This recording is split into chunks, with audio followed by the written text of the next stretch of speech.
Welcome to the 2013 Annual Hotel Conference in Manchester. Now recently there's been real growth in the service department sector in the hotel industry, and we're here to find out the latest on it.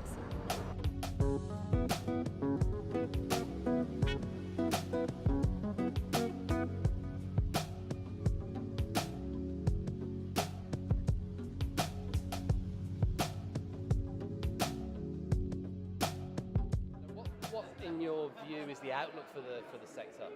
Service departments, all-stay hotels, all-suite hotels.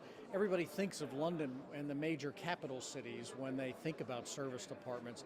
But indeed, the extended stay customer, they're all over the country in provincial cities, certainly like Manchester, which is why you see so many service departments and soon to come all-suite hotels in Manchester and other cities around the country. The extended stay traveler, they're all over the place, not just London. The operating characteristics of a service department really resemble a limited service hotel.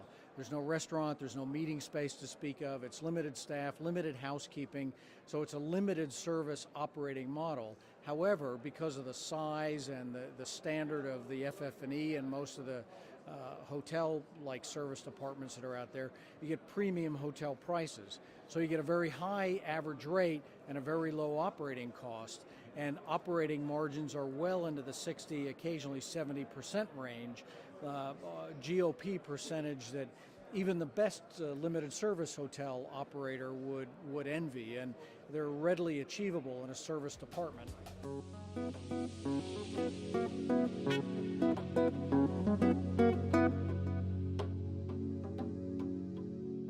It has enormous growth. I've just sold a building last week in London that would have been a boutique hotel.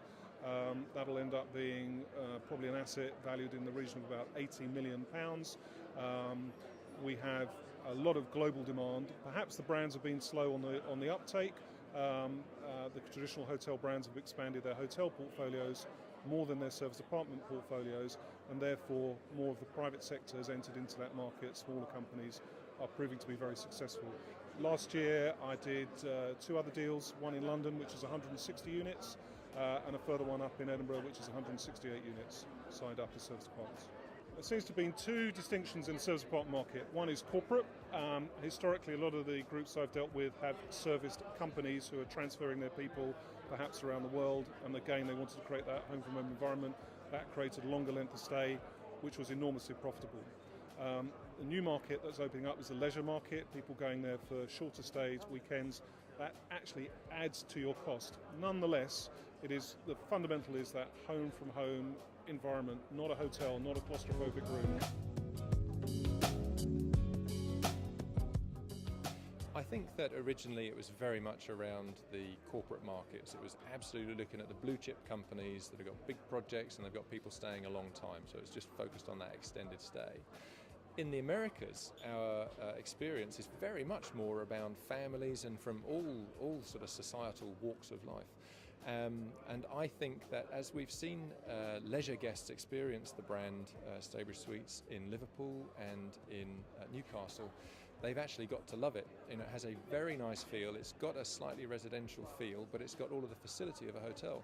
And so I think that we will continue to see a premium leisure guest come and stay at Staybridge Suites, which is exciting. We only have to look at the big brands and their interest in this sector. And obviously we can see the growth and development in certain markets whereby the Marriotts of this world, the IHGs of this world, the Hiltons of this world are very much looking to take advantage of the interest and the increase in the sector.